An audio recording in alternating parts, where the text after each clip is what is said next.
Welcome to the Insights Unlocked podcast. I'm Nathan Isaacs, Senior Manager for Content Production at UserTesting. And joining us today as host is Sean Treiser. Sean is a staff product strategist at UserTesting. Welcome, Sean. Hey, everyone. And our guest today is Kelly Erickson, content designer at Warner Music Group. She is a writer and 10-plus year content designer working in the sports, nonprofit, and tech industries. Welcome to the show, Kelly. Hi, thanks for having me. Kelly, before we dive into our topic of content testing, can you tell us a little bit about your journey becoming a content designer? What inspired you to focus on content design, and what do you find most rewarding about your work? Yeah, for sure. So I think like most content designers in the industry today, we all had these like twisty, turny careers to get here. But at the root of that, I've always worked with words in the digital space. So when I graduated college, I wanted to be a sports writer. I was writing, stories online. I worked in the NHL for a couple of years. And then eventually I just needed a job. So I transitioned to a nonprofit marketing role, working just in their digital communications, helping manage email and websites. Eventually got introduced to UX writing at the time. And I had a friend who became my boss and just tried it out. She was like, it's just a transition. We'll see how it goes. Ended up totally falling in love with it. So like I said, words have kind of always been the root of that. And it's just been a really great last, several years, 5+ years working in the content design world, working with words, speaking to human behavior, and just kind of exploring this skill set, I guess, if you will. Yeah, wonderful to take something that you're naturally into and add layers of methods and perspective on top of it.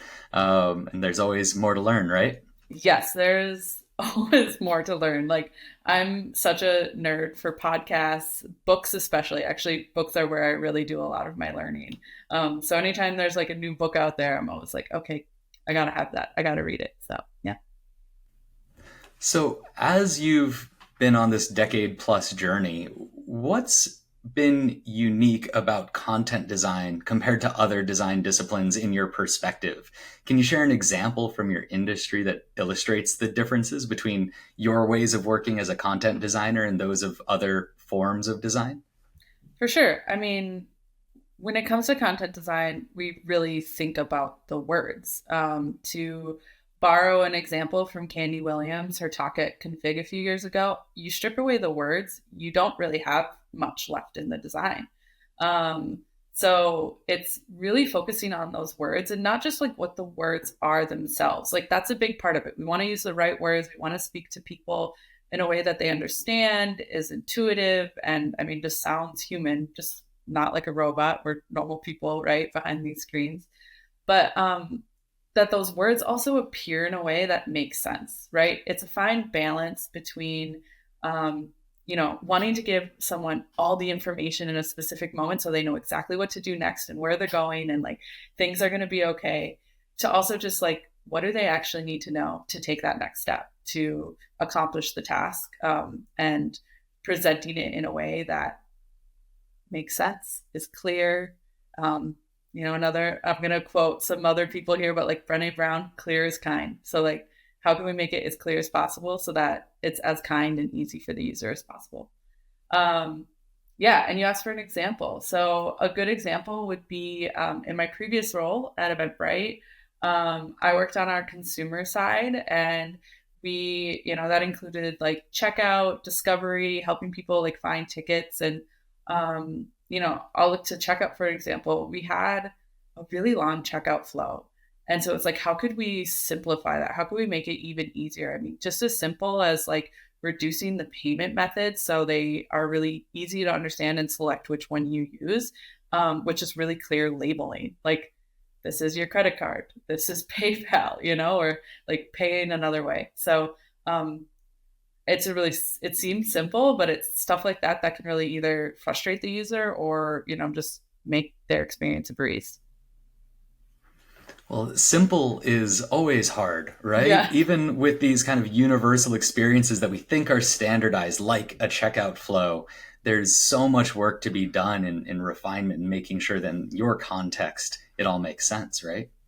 Yeah, for sure. It's interesting, as you know, we talked about right before we started recording, like I just started a new job. I'm working with new colleagues, and I had a new colleague say to me the other day, I have spent hours trying to like find the right words and just say something that seems so simple. And it's like, yeah, it takes a lot of skill and time and effort, and like you wouldn't think that it would. You would think that you'd just be able to like say something and it'd be fine. But no, it all that refinement takes a lot of time and a lot of insight that you can gain from something like user testing and content testing. Well, that is our topic for today. And of course, beyond just the mental effort that you pour into crafting beautiful words and simplifying where you can, you need that external input, right? And what I found anyway is that content testing often reveals really surprising insights, especially when you're just looking at single words or phrases. I'm curious from your experience, what are one or two unexpected discoveries that you've made during content testing, and how did those moments influence your approach to content design? Yeah, for sure. So when I was at Eventbrite, again, freshly off of my career at Eventbrite, so lots of examples come to mind. Um, there was this one flow we were working on, and this was also in the checkout. We had this order form where our event organizers could add in more questions to the checkout flow. And again, our checkout was already really long. So we were like, this only lengthens it. How do we move that like piece, that order form piece, to another point in the flow, to actually after payment? And part of the idea, part of the motivation for our users to fill this out was we were going to say, hey, to get your tickets, you need to do this. Um, and so that was the message we went in with initially. And we took that to content testing first before we released anything.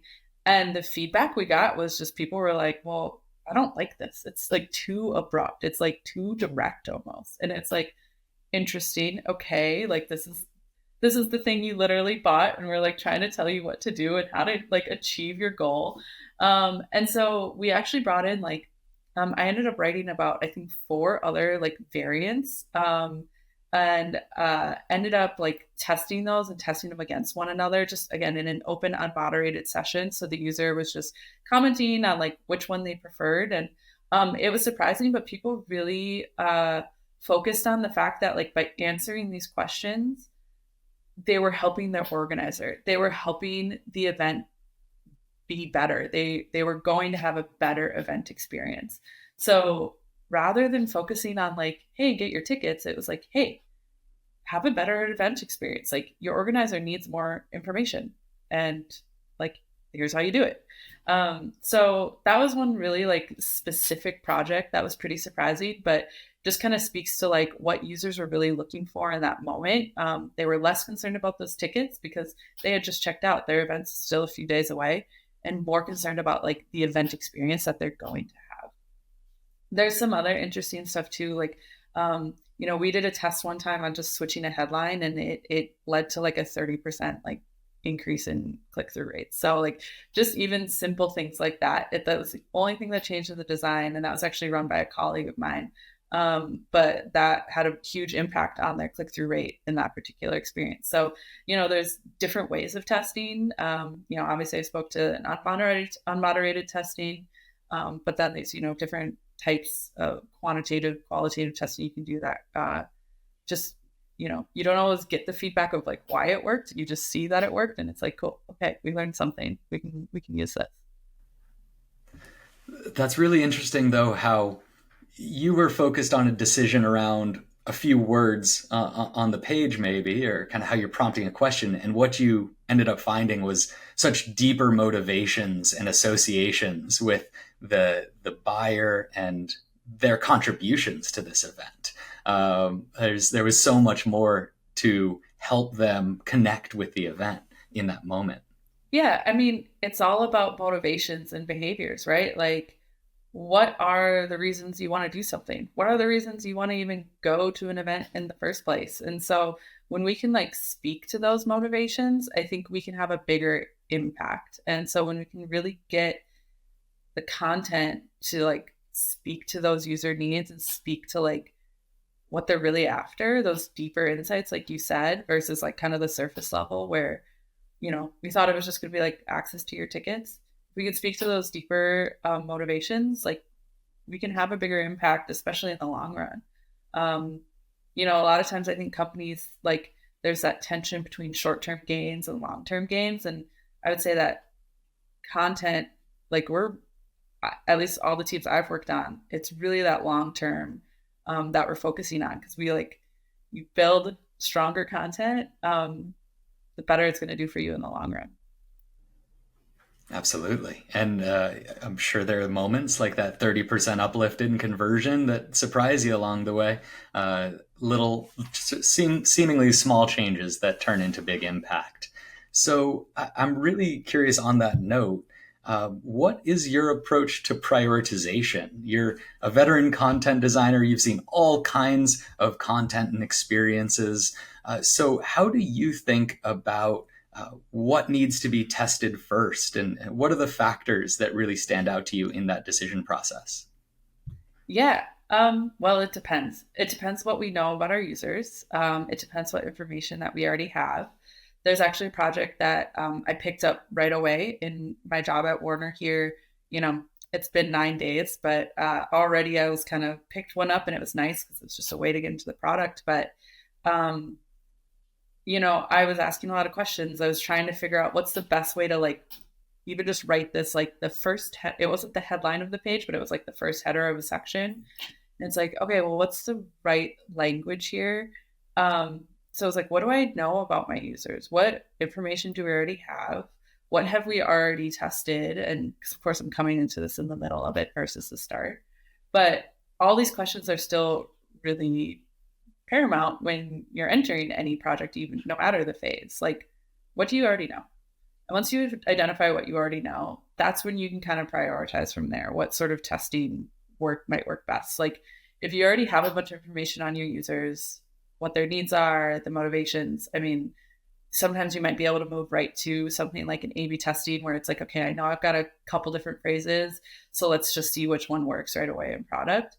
But if, like in the example of the checkout test that I mentioned earlier, the order form, where it's like, I don't really know what is the best motivating message here.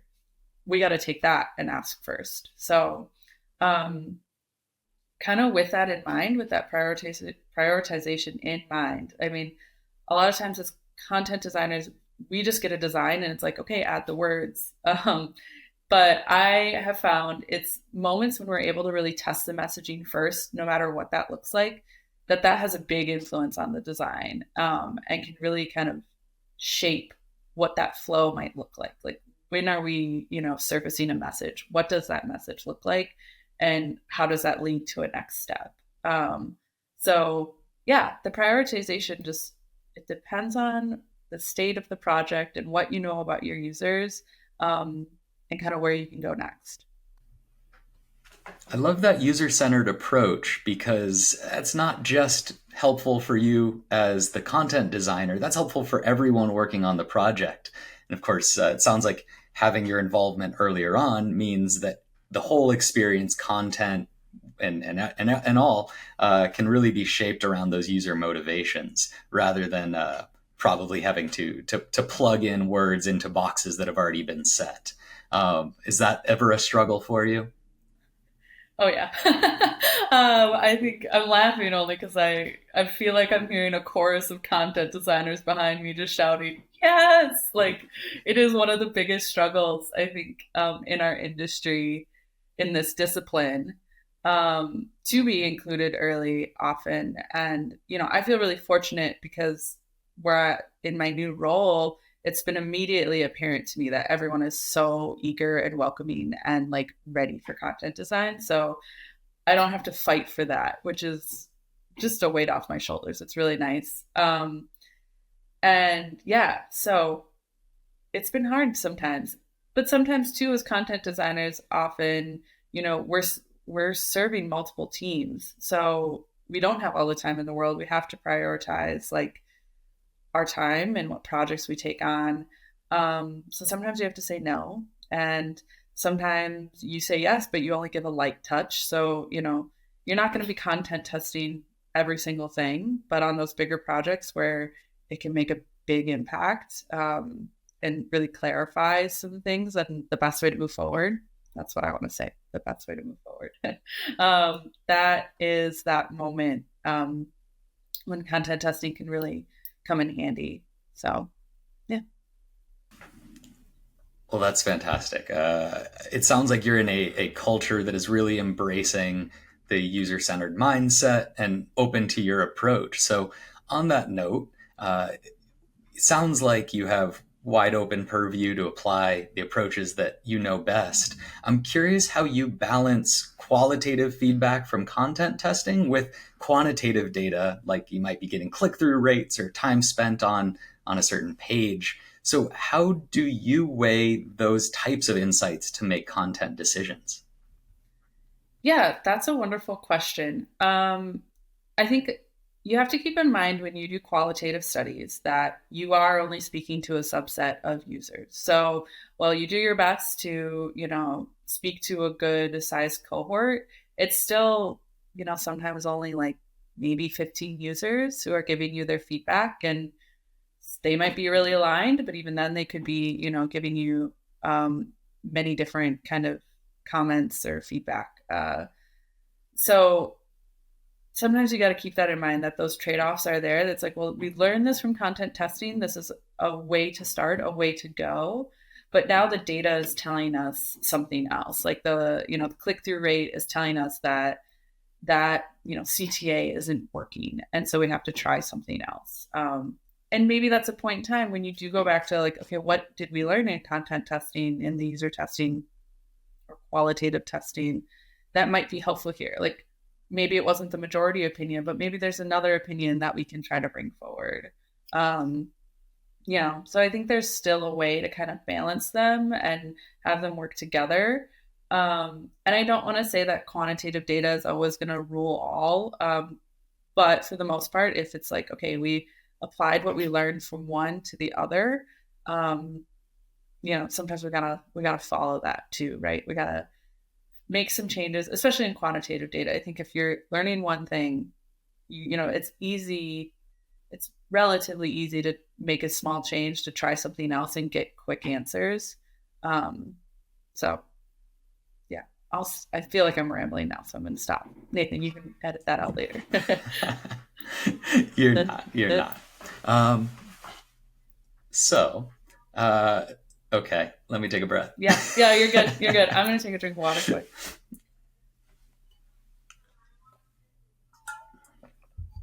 Awesome.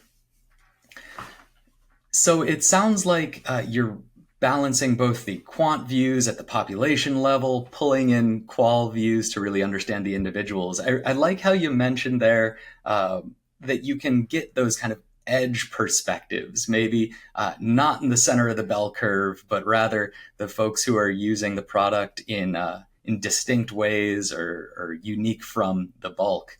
How do you make sure that you're accounting for those perspectives as you're building these experiences that millions of people are using every day?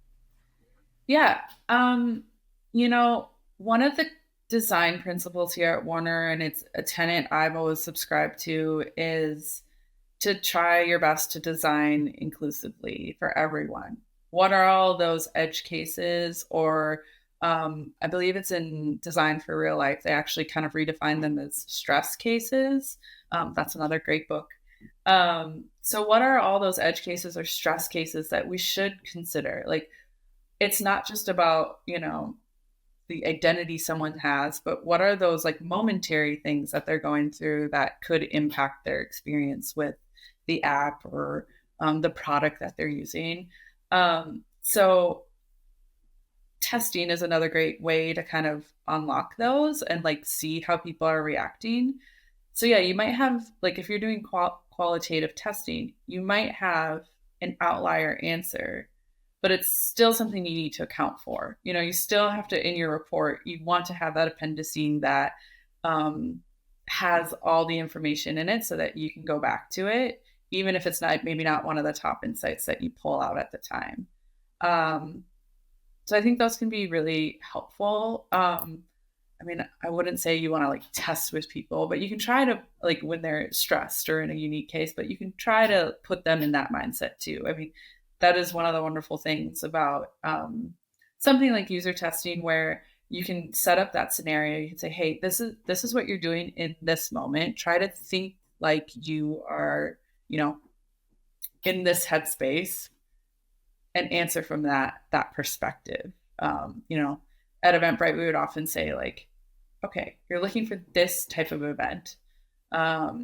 You want to do something fun. So, like, how would you go about that? For example, of just like setting the scenario, putting the user in that trying to put the user in that mindset, that can help maybe uncover some of those edge cases, if you will. Sure. So while you're out accounting for all of these possibilities, all these different types of users and the scenarios they might find themselves in, you're still tasked with making sure that the content and the brand is consistent across all different touch points. How do you think about weighing that consistency against the personalization that is kind of needed in digital experiences today? Yeah, that's a wonderful question. And I think one of the biggest things as a content designer, and I mean, I'm certainly going through it right now, is really learning the voice of the brand that you're working with. And ultimately, and I think this is the case for most brands, is sounding like a human, as I kind of alluded to earlier. So that's always going to be kind of one of the main like principles that I think most brands will be working with. But yeah, the consistency really comes down to that, knowing the voice and like what you're trying to do. And, I think a lot of voice guidance will say, like, we're this, not that. So, trying to, not fall into being like too cheesy if, it's like eclectic or something. So yeah, so there's that. And within the voice, you have all your different tones that you're able to work with. I like to think of it as like a dial almost, where like if it's really toned down, if you're down on like 1 or 0, you're probably in a more neutral tone space where, and that might be really good for more informational moments. And then if you dial that up where you're maybe more friendly, that's more like those introductory moments where you're just really trying to establish a relationship with the user. And then you could dial it all the way up to where it's like, it is your most intense tone that you have. And it's really, really toned up. And like, you're just really being out there, like your most personal self, I guess. Or in the words of the brand, the most like personality the brand is going to show. And those moments are like fewer and far between, but those can be some of the most fun moments to write for. But yeah, so that consistency is just really knowing the tone that you work with. And then of course, also the words that you use. At my team at Eventbrite, and I've already started to do this at Warner, like creating a word list or term document of just like, these are the terms we use. They're industry standard. Like, does the audience know them? Kind of going through that practice of just like, what is the terms and the language that we're going to use that our users understand and like is their version of plain language. I think those like kind of two things, so between the voice and tone and like this terms, this practice, like those are some of the most powerful things you can do to ensure that you sound like yourself consistently, and B, like are using that language that's going to really speak to your audience and your users. I like that metaphor quite a lot. The tone is kind of like a dial, so that everybody is using the same voice, but maybe situation to situation, you would adjust the intensity of the tone in one direction or the other. It sounds like that would be empowering for your teammates to be able to write their own scenarios and make sure that the right content is in all of these touch points, even if you personally aren't touching every single one of those. Yeah, for sure. We can't be everywhere all at once. I said that earlier. Like sometimes we have to say no, or sometimes it's a light touch. So I know on my team at Warner Music Group, we're really trying to empower our teammates, those who we can't support or we can only provide limited to support to be able to do the work themselves as much as possible and still sound like Warner. And again, I don't think we're alone in that. I think a lot of companies and content design groups out there run into that. So yeah, it's just a matter of providing those resources. And like I said, like when I say term document, I'm being very literal. Like it is a Word document that is shared with everyone so that they can all see what we're saying and why. Same with the voice and tone guidance. Like it is documented, it is made available. I know at Eventbrite, actually, the style guide was like, it's like publicly available. So, anyone can go see it and find it and understand like what we're supposed to sound like, at least according to that document. Well, that's great. So everybody can be consistent across the board in their language. And no matter who writes it, all this content gets out into the world, and we need to make sure that it's effective, right? So I'd love to hear, how do you determine the right metrics to make sure that that's the case, that the content that you're putting out into the world is effective? Are there any specific KPIs that you consider most important? Is it a case-by-case basis? So how do you measure these things? Yeah. Again, it depends. It depends on what, your team is working towards. Because you have to acknowledge that while the content can sit on its own and we could measure that, at the end of the day, often our content sits within a larger context, a larger design or project or effort. So, when I was at Eventbrite, I worked very closely with the product managers and designers to really understand what metrics we were going for. Like, just how do those align with the goal of the project, the goal of what we're working on? So a good example would actually be going back to that order form flow that I mentioned earlier. The goal of that project was, let's, shorten our checkout, but still maintain or possibly even increase how many people are answering these questions. So for us in that particular project, a metric was just completion of the order form in the moment. And in our initial release of the experiment, after we did all our content testing and sent it out into the world, I believe it was about 80% of users were still answering the order form, which to me was a big win. I was like, that means the content's working. Like that, it might actually be 86% now that I am thinking about it. So yeah, at the end of the day, like you could look at content. Like there's moments when you can do quantitative testing and you can really clearly point to say like, yep, that headline is, increasing conversions by this much, like, or, you kind of have to sometimes sit within the larger context of that project. So yeah, I don't want to speak to like specific KPIs or specific metrics, because again, it really depends on who you're working with, what the goal of the project is. Like, of course, having greater click-throughs on CTAs is always going to be better. So like click-through rate is something to look forward to, or look for. But is that click-through rate, when they go to the next page, are they completing what they're supposed to be doing? Is that something that you worked on as well at that point in time, like as part of the flow, or were you only focused on that one CTA? So that's why I say it kind of depends, because it's like the click-through rate could be really great, but if they get to the next page and they're abandoning at that point, then there's still some work that needs to be done. Sure. You can't be too narrow-minded about what you're measuring, or else you're going to miss the bigger picture of what users are trying to accomplish and what you're trying to help them get through. So it seems like a smart move. You're aligning your metrics with the overall project and the overall business goals.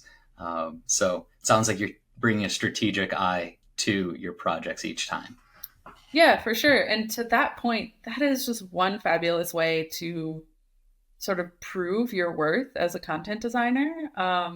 If you can ladder up like your work to the business goals of the company and show how your work is impacting those business goals, particularly in a really positive way, I mean, that is just one way to, help your own personal growth, to get those promotions and just really show your impact, especially if you're like starting to, you know, look for another job or like apply for a promotion. Having those stats in your back pocket can be huge. And I want to shout out my previous boss at Eventbrite, Sammy Harvey Reed, was fantastic at this. So she did a lot of work on the whole team's behalf to do that work. And I'm really confident in Warner to do the same. That's a great piece of advice for folks who are in the industry trying to ladder up. For my last question, I'm curious about your advice for folks who are just getting into it, whether they're UX researchers or product managers or even just breaking into their first role. How should folks think about integrating content testing into their design process and ensure that they are demonstrating value as they're maybe early on in their journey? Yeah, I joked about this earlier, but truly just do it. Like, just start. And I know sometimes we're under really tight deadlines and, we feel this big crunch, but it really doesn't take that long. And, you know, especially from the qualitative perspective, I'll say, I have always found like it's really easy to spin up a test. It maybe takes like half a day to get that test kind of polished and, check it with a UX researcher to make sure that like you're not writing any biased questions or leading questions. But when you launch that test, you're going to get answers when you log in the next morning. And that's what you're going to do. And you're going to be able to like move forward. I mentioned earlier something about writing up a whole research report. You don't have to do that. As long as you hold on to the data, you can export it from UserTesting. And so you just have a spreadsheet of it and you just save that. As long as you have the data saved so that you can access it and glean any more insights, fantastic. You can just take what you learn and apply it right away and move forward. Now, if you're not feeling particularly confident to do that, I actually recently read Strategic Content Design. It's right here by Erica Jorgensen. And it's basically like a very clear guide of different types of content testing, even writing questions and suggestions for like different types of questions. So it's a great just kind of like reference manual, even if you're like experienced in testing. It's just a good one to have nearby for ideas. I will say the other thing too is, it's not always about the qualitative testing. Sometimes it's that quantitative stuff too. Befriending engineers, befriending your PM to convince them to, try an A/B test. That might take a lot of work, but once they start to see you do that and to see, some movement within their metrics and how that A/B testing can maybe be really useful.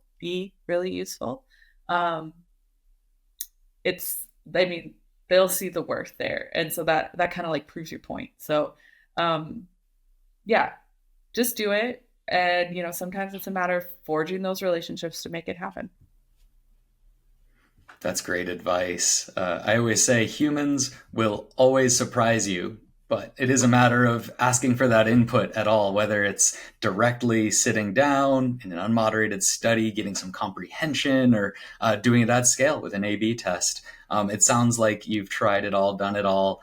Thank you for the tip. That was Strategic Content Design is the name of the book that you suggested? Yeah, Strategic Content Design by Erica Jorgensen. Yeah. Awesome.